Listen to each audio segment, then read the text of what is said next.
Hello viewers, welcome to the while loop in C++ playlist. Today we are going to take a question which is to check if a number is Armstrong or not. So let's just jump into the video. So what is an Armstrong number? Okay. So it is a number whose sum of the cube of the digits is equal to the number itself. For example, 153. What is the cube of 1? 1 cube is 1. Okay. What is the cube of 5? It is 125. And what is the cube of 3? It is 27. Okay, so if we sum them up we get 153. So this is an Armstrong number. So now we have to write a program to check if the number is Armstrong or not. So what we will do, first we will take input as usual. Now we will see how we will execute the program. So let's say we have this 153 number only.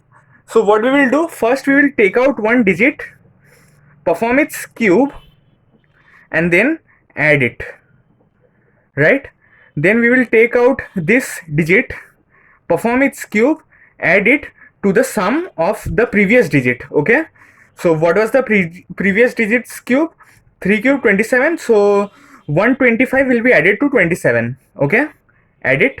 Similarly we will do the same thing with 1 also. Okay, so what is the process we are doing? First we are extracting the last digit. Okay, after we have performed the cubing and the adding of the digit, we don't require the digit. So what we will do, we will reduce the number. So how we will reduce the number? We will remove the last digit. Okay, so let's see how we will do this in the program. We will write while, and then we have to give a condition. Okay, so when will the program run? Whenever the program will run, this condition will be satisfied. Okay, so what will be our condition? The condition will be while n greater than 0. Why? Because when n turns to 0, there will be, the number will not be left. Okay, so there won't be any digits whose cube we can perform. So when the number is greater than 0, then only we have some digits left in the number whose cube we can perform.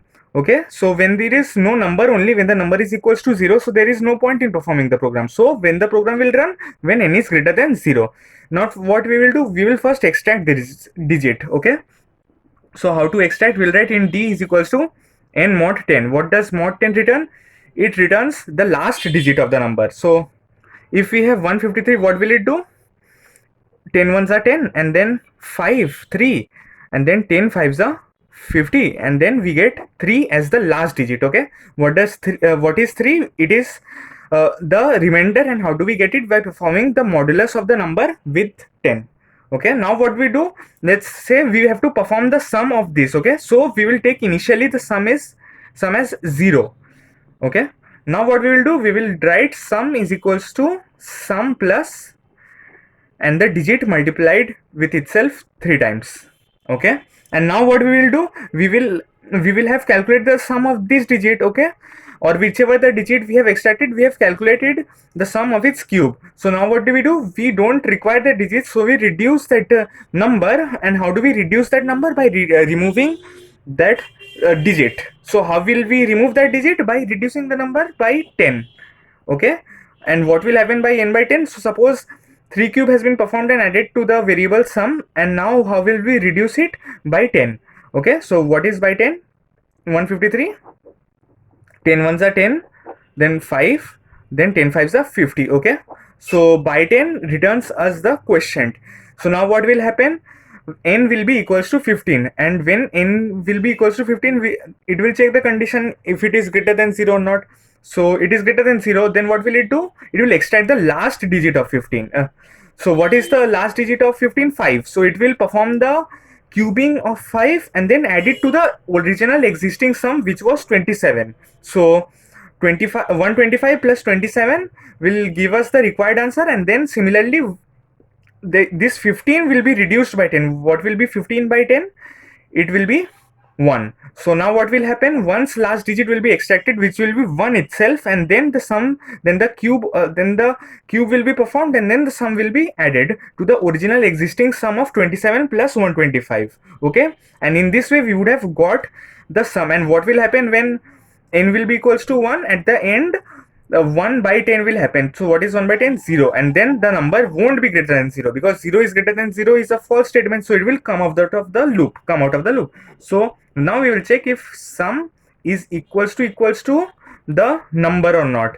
So now this is one tricky part which you have to see and understand. What we have to do over here. What we needed to do was, we have to check if it is the sum is equal to the original number or not. So the biggest mistake that one can do in the program was not taking a copy of the original variable. Okay, for example, if I would have written over here, if int t equals to n, then the original number would have stayed with us. But since we had not taken the original copy of this original number, so the number was lost and we could not have taken the checking. We would have not performed the checking that sum was equals to the original number or not. What was the sum? 153, and we have to check that if it is equal to the original number or not. So now we will check if sum equals to t or not, because in t, in the variable t, we would have got 153. So if sum equals to t, we will print that it is Armstrong number, else we will print that it is not an Armstrong number. I hope you understood how to perform a question with the help of while loops. Thanks for watching this video. Do ask any doubts in the comment.